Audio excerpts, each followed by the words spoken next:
Lila Carter's mornings always began before the sun climbed above the city skyline. At 26, she had already learned that life rarely waited for those who moved too slowly. She lived in a tiny one-room apartment at the edge of downtown, small enough that a single step separated her bed from the kitchen counter. Yet, despite the narrow space and unpaid bills pinned to her fridge, Lila carried a warmth that seemed too large for the world she lived in. Each morning, she would tie her dark hair into a bun, slip on her worn-out café uniform, and step into the cool air of dawn.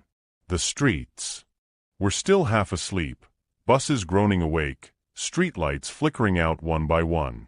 As she walked toward the café, she always passed the same corner near the bus stop. And there, sitting on an old milk crate, was the same man. His coat was faded, his shoes barely held together, and his beard looked like it hadn't met a razor in months. Yet, what stood out wasn't his appearance, it was his eyes.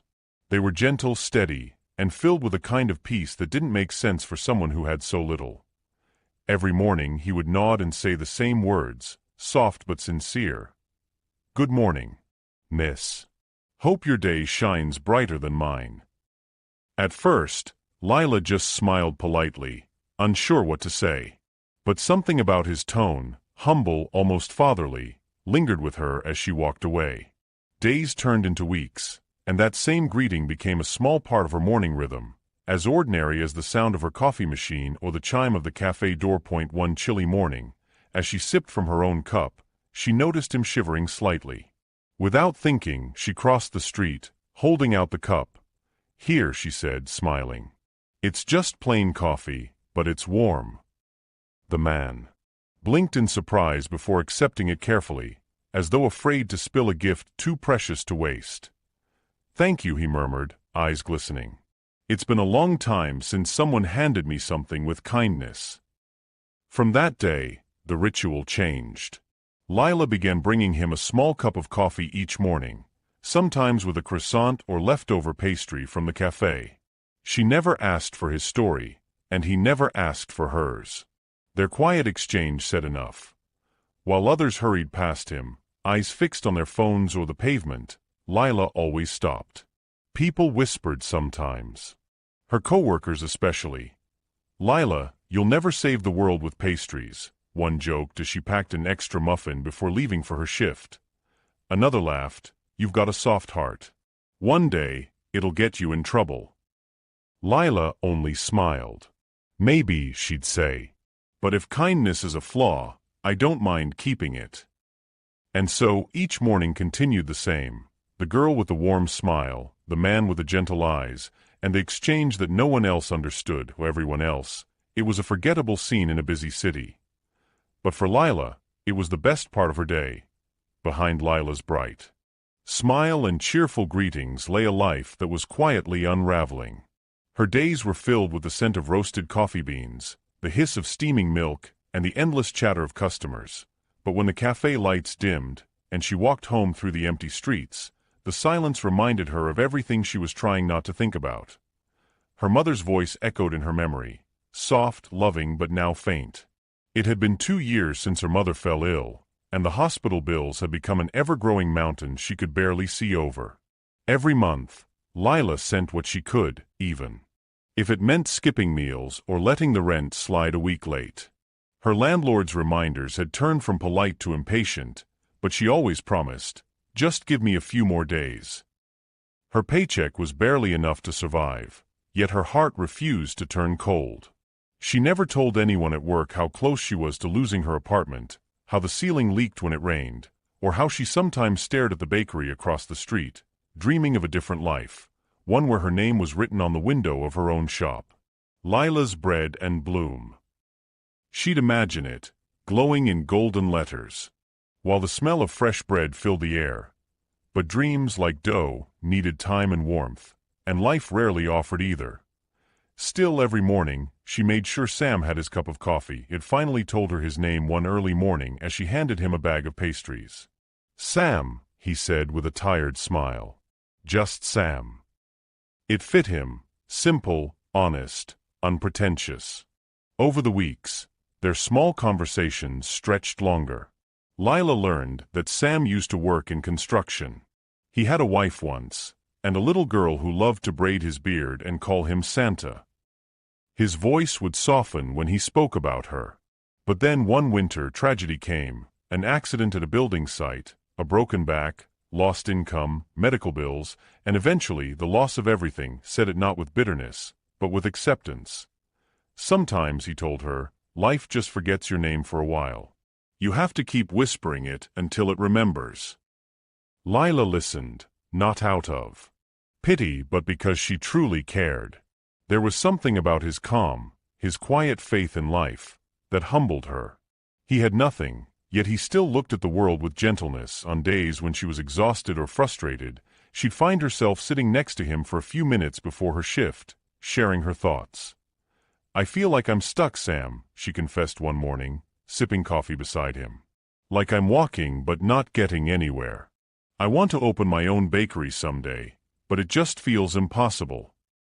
Sam smiled faintly. Impossible is just a word tired people use to describe things they haven't tried yet. His words stayed with her. Then came the rainy day, the kind of downpour that blurs the whole city in gray. Lila stood beneath her umbrella, shivering as she searched for him. She spotted Sam sitting in his usual corner, soaked but still there. She rushed to him, holding out a cup of steaming coffee. "You'll get sick out here," she scolded gently. He chuckled. "If kindness could cure colds, I'd live forever." They both laughed softly, the rain pattering around them. Then, Sam reached into his coat pocket and pulled out a small worn-out notebook. The cover was cracked, the edges bent, and a faint scent of old paper rose when he handed it to her. "Here," he said. Lila looked puzzled. "What's this?" "You said you dream of owning a bakery," he replied, eyes glinting beneath the rain. "Write your recipes here. Dreams fade if they stay only in the mind." For a moment, Lila just stared at him, speechless. Of all the people in her life, the only one who encouraged her to dream was a man who had lost everything. She felt a lump rise in her throat as she whispered, "Thank you, Sam." He shrugged lightly, his lips curving into a smile. "Don't thank me. Just promise you'll fill it." That night, when she got home, she sat by her tiny kitchen window.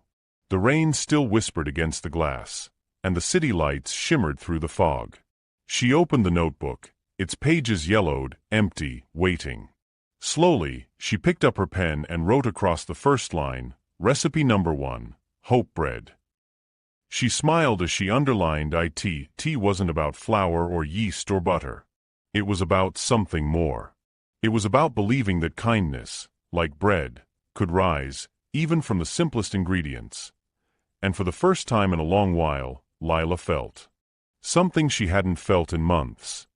Not certainty. Not relief. Hope. The city woke up as it always did, engines humming, horns blaring, and footsteps echoing on the wet pavement. But that morning felt different. Lila couldn't explain why. She just sensed a strange stillness in the air as she approached the bus stop. Then she saw it, Sam's corner, empty, no faded blanket. No paper cup resting by his side. The crate he sat on gone. The space looked too clean, too bare, as if the city itself had erased him overnight. Lila stood there for a few seconds, blinking against the morning wind. Maybe he'd just gone to find shelter somewhere else. Or maybe he was sick. "He'll be back tomorrow," she whispered to herself, setting down the extra coffee she brought him out of habit. But he didn't come back the next day or the next. By the end of the week, worry began to gnaw at her chest. Lila asked the security guard from the nearby store if he'd seen the old man. He shook his head. "Hasn't been here in days," he said. "Maybe he moved to another street. Happens all the time." She asked the flower seller at the corner. The woman frowned. "That quiet one?" "No, dear. I haven't seen him either. Poor soul." Lila's shifts at the cafe started feeling heavier. She'd look out the window during slow hours, half expecting to see his figure across the road, the familiar silhouette, the small nod, the soft greeting that used to start her mornings. But there was only the crowd now, faces rushing past, strangers walking where he once sat, too busy to notice the empty space he'd left behind. Days became weeks. The small cup of coffee she left each morning grew cold, untouched. Sometimes, rain would fill it halfway, and she'd quietly empty it the next day, only to place a new one there again. It was foolish, maybe. Her co-workers teased her more now. "Still leaving coffee for your imaginary friend," one joked. She forced a smile. Maybe he'll come back. But deep down, her heart knew he wouldn't. Without that small morning ritual, something in her routine, in her life, began to feel incomplete. She'd grown so used to his quiet gratitude, his gentle words, the way his smile could soften even her hardest days. Now, each morning felt colder. She'd pass the bus stop and glance at the empty corner like someone waiting for a ghost. Home. Her tiny apartment seemed lonelier than usual. The notebook Sam gave her sat on the counter, its first page filled with her hope bread recipe. She'd sometimes open it, running her fingers over the faded pages, wishing she could tell him how she'd started baking again on weekends, how she'd found joy in creating something with her hands. But the silence only answered back. Time moved on. Weeks slipped quietly into months. Seasons changed. The summer heat gave way to the chill of autumn, and then winter's breath frosted the city once more. Lila kept her life moving. Shifts, bills, late nights, early mornings, but the spark that once carried her through the day dimmed a little. Sometimes, while brewing coffee before opening the cafe, she'd catch herself staring at the steam rising from the pot, remembering Sam's words, "Dreams fade if they stay only in the mind." Now, she wondered if kindness faded too. Did her small acts even matter? Did a cup of coffee or a smile truly change anything in a world so indifferent? She wanted to believe they did. But as she looked out the cafe window at that empty corner, she felt a quiet ache in her chest, a question she didn't know how to answer. Maybe kindness was just a whisper that disappeared into the noise of the world. Maybe she hoped it was something that lingered unseen, waiting for its moment to return. Either way, she kept leaving that coffee cup every morning. Because hope, like kindness, was something Lila refused to let go of, even when it no longer gave anything back. Tea was a late afternoon at the cafe, the kind of day that never seemed to slow down. The air smelled of roasted beans and vanilla syrup, the line of customers stretched to the door, and the chatter of voices mixed with the soft hum of jazz from the radio. Lila moved from table to table with her usual grace, though her thoughts were elsewhere, lost somewhere between the sound of the espresso machine and the memory of an old man's smile that had long since faded from her mornings. She was refilling a coffee cup when she noticed the reflection of sleek black tires through the cafe window, a black SUV, polished to a mirror shine, pulling up to the curb. Two men stepped out, both in dark suits, their movements sharp, precise, and businesslike. They scanned the cafe quickly, then entered, the bell above the door chiming softly. Their presence drew quiet glances from customers. Men like that didn't usually walk into small cafes on busy city corners. One of them approached the counter and said in a firm, polite voice, "Excuse me. We're looking for Miss Lila Carter." The cafe fell silent. Her manager's brows furrowed. "Is something wrong?" he asked, casting a worried look at Lila. She froze, clutching her tray. Her first thought was debt collectors. Maybe something about her rent, or worse, the hospital. "I'm Lila," she said carefully, stepping forward. The man nodded once, then motioned toward the SUV parked outside. "Someone would like to speak with you." Her co-workers exchanged curious glances. Her manager whispered, "Do you know them?" Lila shook her head. Her heart was pounding. She wiped her hands on her apron and followed the men outside, unsure of what she was walking into. The door of the SUV opened slowly, and a tall man stepped out. His suit was immaculate, his shoes polished, and his beard gone.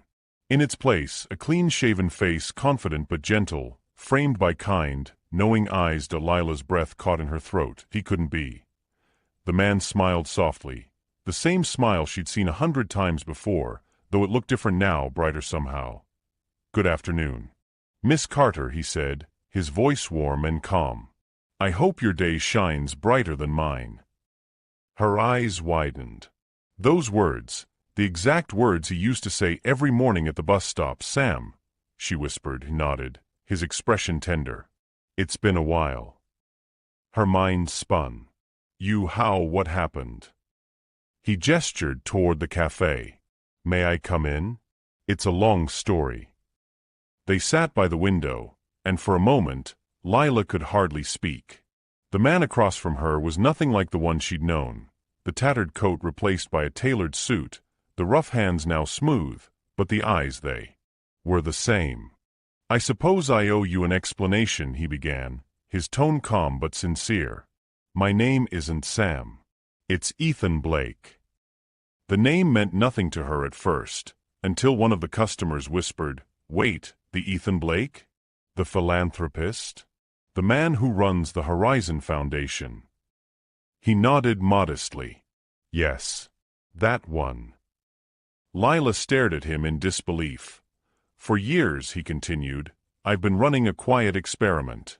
I wanted to understand how people treat those they believe can offer them nothing. So I lived as a homeless man, on and off, in different cities, under different names. I wanted to see if kindness still existed in a world that often forgets what it looks like."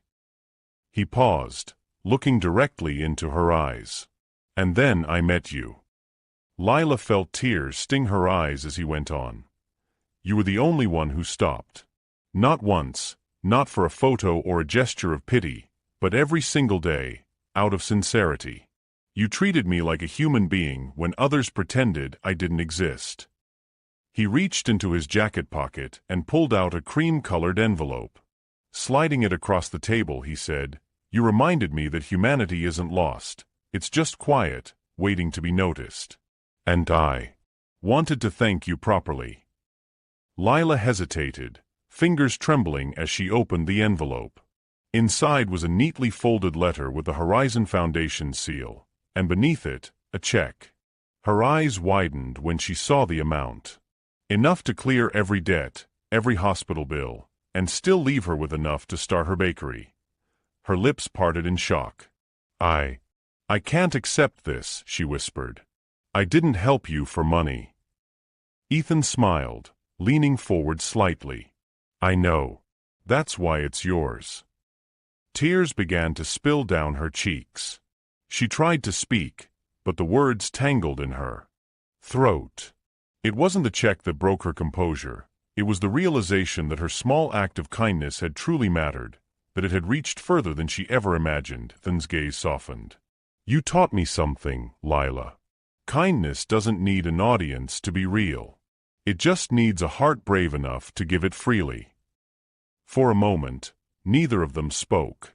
The cafe buzzed quietly around them, but it felt as if the world had slowed, just the two of them, sitting where kindness had come full circle. Lila looked at the man who had once been Sam, and through her tears she smiled. "I guess dreams don't fade," she said softly. "They just take time to come back." Ethan nodded. "And sometimes they return to say thank you." That evening, as he left the cafe, Lila stood by the door, clutching the envelope to her chest, her heart overflowing. For the first time in a long while, she didn't just believe her kindness mattered. She knew it did. Months had passed since that life-changing afternoon. The cafe where Lila once served others now seemed like a memory from a different life. She had opened her own little bakery, a cozy place tucked between a bookstore and a flower shop. The smell of fresh bread and cinnamon filled the air every morning. Above the door hung a wooden sign carved with care, "Sam's Corner." The townspeople loved it. The place wasn't just about bread, it was about warmth. She greeted every customer with the same gentle smile she once gave a man at a lonely bus stop. And on one shelf sat a framed photo of a plain, worn-out notebook, the one Sam had given her. Beneath it, a label read, "Dreams live longer when shared." The first loaf she ever sold was her special recipe, hope bread. Each morning, before unlocking the doors, she would whisper a quiet thank you to life, to chance, and to Sam. Ethan, once Sam, visited a few times after her bakery opened. He never arrived with his black SUV or his bodyguards. He always came alone, dressed simply, buying a loaf of hope bread and leaving with that same kind smile.